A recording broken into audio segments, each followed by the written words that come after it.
All right, it's 10 o'clock, so let's begin. My name is Kevin Jones with the Washington State Golf Association, and you're joining us on one of our WSGA Handicap webinars. We just began this series. We did one just the other day talking about Section 3-5, and we will be covering a variety of topics throughout the year and continue to provide these on topics that we believe are the most pressing to you and your clubs. And so we're just trying to keep you as informed as possible. They will be conducted by either myself, Colin, or John here in the office. Also, if you have any questions about these, please feel free to reach out to us at any time to discuss. As I'm going along in this webinar, please use your chat window and Colin will respond accordingly and move things along, and we will have a question and answer section at the end of this. So with that, let's dive into Section 10-3, Reduction Due to Exceptional Tournament Scores.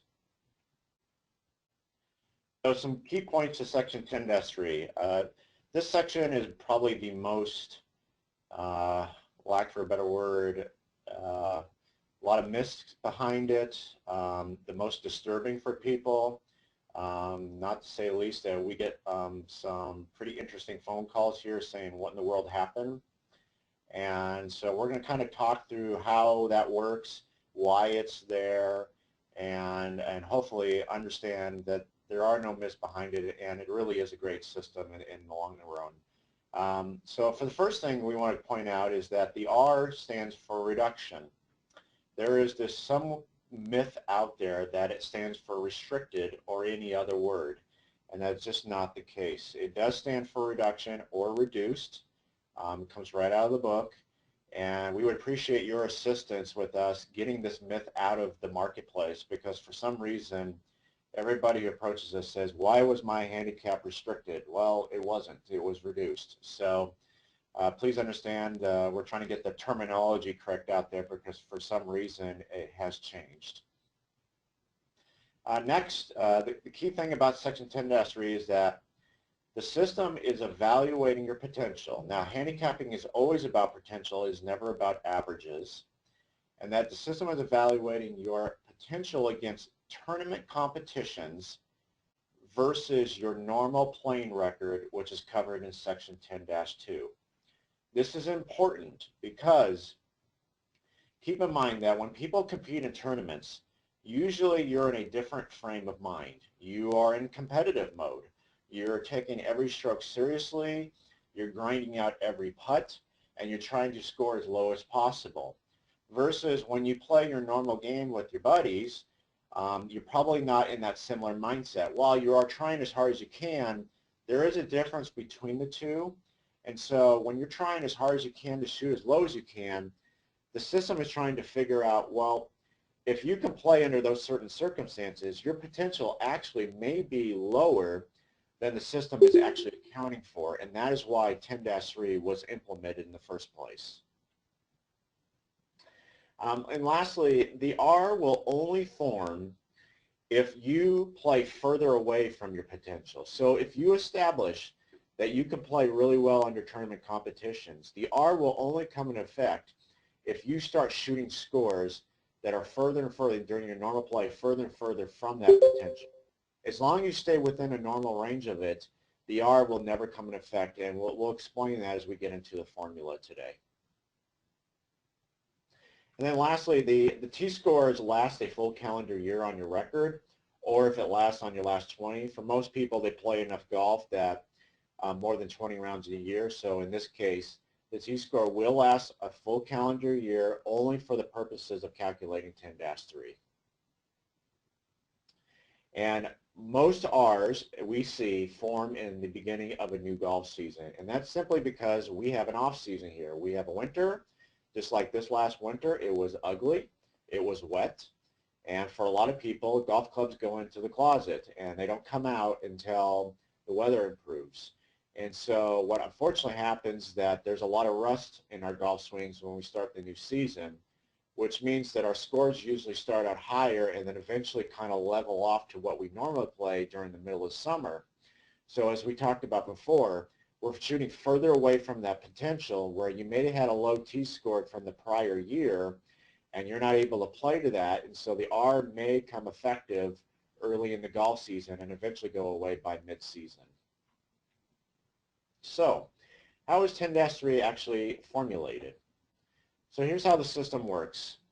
It's an automatic function of the USGA Handicap System, and it's performed at every revision. And what it's looking for is that, do you have at least 2 or more eligible tournament scores on your record? For them to be eligible, as we just talked about, they would need to be on your record in the, within the last year or your last 20 scores altogether. If you have at least 2 eligible tournament scores in your record, and then we'll look at the differentials between those T-score differentials and your normal handicap index calculated under 10-2.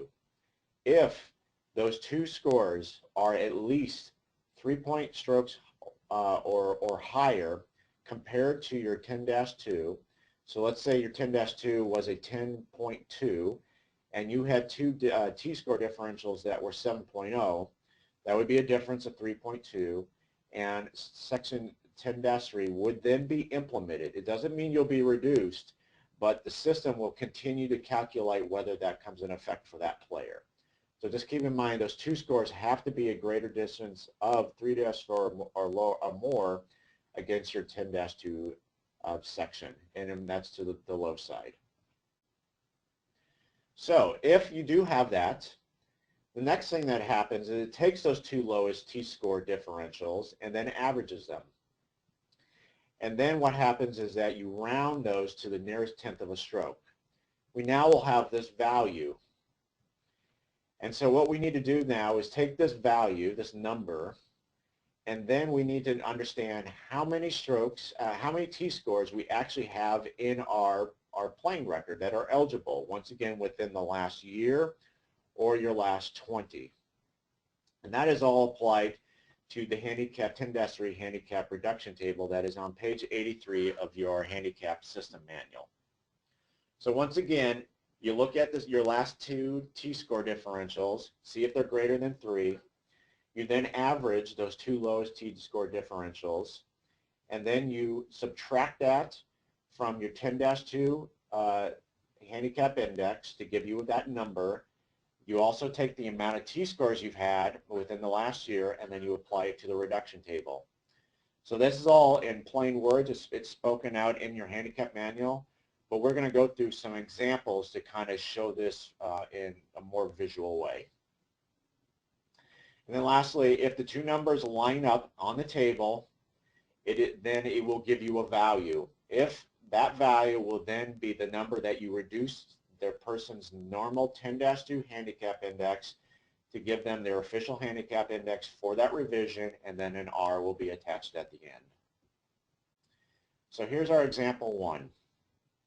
On September 1st, Sandy's calculated 10-2 value was 24.2, and the person had 2 exceptional T-score differentials that were an average of 18.2. So we can already see that there's a difference of 6 strokes there. So it's more than the 3.0 to be part of the system. So next, we need to then, we also know that they have 7 total T-scores in the last year. That's what we need to apply that to the table. So what we need to figure out is what's the difference. So we just talked about this. Using the 2 T-scores differentials, the difference between is for 10-2 is the 24.2, and the T-scores is 6-point strokes. So we got the 6 strokes, and then we've got the eligible 7 T-scores, which we'll now take to the table. So based on this information, what would their handicap index be? So let's visualize this on the actual table itself. So we know the 6.0 difference. We know they have 7 eligible T-scores. So we need to now apply this to the table. So with 7 eligible T-scores along the top line, that would fall into the 5 to 9 column, as you see the red arrow. And then the average of the 2 low ones, which we know is 6.0, that would go down the left-hand side. So now we need to take those 2 arrows and come to the middle. and that would give us 1.9. 1.9 is the amount of strokes that needs their normal 10-2 handicap index to be reduced by. So as you can see here, their normal 10-2 was 24.2. You subtract the 1.9, and their now handicap index for that revision is a 22.3 with an R next to it. So I hope you can see there's a little bit of math involved here, not super complicated, but there's a rhyme and reason behind all of it. So also keep in mind that if a player has a tournament scores which are not exceptional at the time, but subsequently become exceptional due to increase in the player's 10-2 calculated, the reduction is still warranted. So keep in mind that the R is a moving wave. Sometimes it applies, sometimes it doesn't. Remember, it's all about potential. If you set that potential, and as I talked about earlier, you are playing closer to that potential, the R will never come in play because you're playing right at that.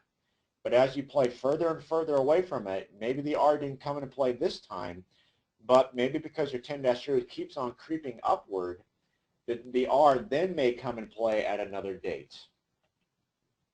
And like I said, remember potential. The handicap is always about potential. It's not about averages. So if you establish a low potential in a tournament situation, the closer you play to that potential, the least likely the R will come into play. Vice versa, as we talked about for the beginning of a season, the further you play away, or you're very rusty because of the new season, you shoot those higher scores, most likely the R will be forming, or you'll be on the verge of forming an R. It just depends on how the numbers play out. So let's look at a second example here. On September 15, Sandy's calculated 10-2 value was 26.2 and had two exceptional T-score differentials that averaged at 18.2. She once again also had 7 total eligible T-scores in the last year. So once again, we need to figure out what that difference is. So we would take the 26.2, subtract it from the 18.2, and that would give us a differential of 8 strokes. So what would it be? So we're going to do exactly the same thing. As you can see at the bottom of this screen, she's playing, this is later down the road, and she's now playing even worse than she was before by a matter of 2 strokes, because last time it was 24.2, and now it's 26.2. So let's see how that works out into the table. Once again, she only has 7 T-scores, so we're going to use the 5 to 9 column. But now we have a difference of 8 strokes versus 6 strokes. So we're going to use the 8 column. Now in there we got a 5.5. So because she went up 2 strokes from her 10-2, she now has a reduction. Instead of 1.9, she has a reduction of 5.5. And that's only because she is playing further from that potential established, and the system is saying, hey, I know you're playing worse, but you have shown that you can play so much better. So we're going to reduce you even more so to kind of level out the field and make it fair for everybody. So you utilize the 26.2 minus the 5.5, and her new index for that revision is now 20.7 with an R. Keep in mind, I'll keep saying this over and over, the system is trying to evaluate potential, and they feel like this is the amount of reduction needs to occur to level the playing field. So, as we talked about, the variations and durations, as you can see from this table, can vary from every revision. As you can see, this individual here, they had an R, it came down, and then all of a sudden spiked up. So what I can see here is in those most recent revisions, she was playing worse. But all of a sudden, her index kept going upward, even though it had an R. That means, what that tells me is that she's playing better, but there's enough of a variance between those two potentials that it still warrants an R. But the reduction is not as severe. And so through 11.5, through 10.1, it's staying very consistent there. And then all of a sudden it starts dropping down. Well, that person's not playing as well. And then all of a sudden it spikes back up. And then you see at the very end there's no R. Well, what that tells me is that the person's playing a lot better, closer to that potential they established during those T-scores, where the R is not warranted anymore, and our handicap index will now revert back to her normal 10-2 handicap index. So just keep in mind, it is like a wave. It's evaluating every revision against that potential and what they've established during those T-scores. Also keep in mind, the handicap committee at every club must review all reductions and may increase, reduce, or override a 10-3 reduction. We're going to talk a little more about it, but this is very important. You know, a lot of our members call us when they get an R and say, hey, what in the world is going on? We need to empower our handicap committees and our chairs to go out there and review these and address these with their members, because these questions come up all the time and they're frustrated because they don't actually know what's happening. So if our committees can educate our members more, just like we're doing today, those questions will go away and they'll understand that there's a reason, a purpose behind what's going on here. So let's talk about player and handicap committee options. The player always has the option to petition their handicap committee regarding the R. We just spoke about that on the last screen. And what needs to be known here is that they have the right to petition. It doesn't mean that it necessarily needs to be changed. The committee may, like we talked about, may modify it. Maybe they feel like, while the R is being a little too severe based on their playing, maybe a modification is justified. Maybe going halfway, because they recognize the players is not going to work their way all the way there. The committee absolutely has the right to do that and look over that playing record. Also, the committee has the right, if petitioned, to remove the R altogether. Now, the key piece here is that if you want to have somebody's R removed, the committee must submit a 10-3 override form to our golf association, and we will have that R removed. It requires an explanation and signatures from the committee verifying that, yes, we have looked over this, and yes, we believe that the R should be removed from that person. But keep in mind, we got this marked and important, is that if a committee submits that override to us, that will remain on file with us permanently unless the committee requests for it to be removed. This is important because if we remove that R for that individual and they keep playing out and all of a sudden they play better, that's great, the R does no longer play, but then start shooting really good tournament scores again, and then their normal 10-3 starts spiking and plays worse, keep in mind that that removal is still in place, that override is. So this person will no longer incur an R for the rest of their handicapping history or life unless the committee tells us otherwise. So keep in mind, while it may be important to remove the R right at this particular moment, it may come another point in time later down the road that the R should be coming in play, but the committee needs to recognize that those requests need to come to us to take that off for that individual. And then lastly, I want to say that in your last handicap chair newsletter, Preferred Lies, from June 1st, there was an article in there addressing these very concerns on if a committee should be modifying, should they be removing, and kind of talking through the scenarios on what you should be talking about to address this. So please keep in mind, I would have, if you haven't read the article, I would please go back to that Preferred Lies newsletter and give it a chance to read it. If you want a copy of it, please email us and we will send it out to you. So here is the 10-3 override form. It's very simple. We simply need the golfer's information, the reason for the override, and then we need signatures from the handicap chair and the committee members. And then please just mail that, email, fax, if people still have fax machines, send it over to us. We will take it off. We will never question a committee's authorization of a 10-3 override form. We will never question it. If that's what you guys want to do and that's what the club has decided, we will honor that request every time.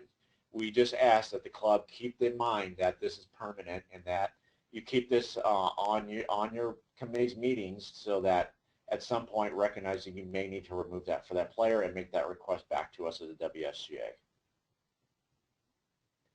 So in summary, the R does stand for reduction or reduce. Let's just keep that going. That is the #1 myth out there. So please correct people when they say the handicap was restricted. It has not been restricted. It's been reduced or a reduction. Also remember, the system is evaluating based on potential under tournament conditions against their normal playing record.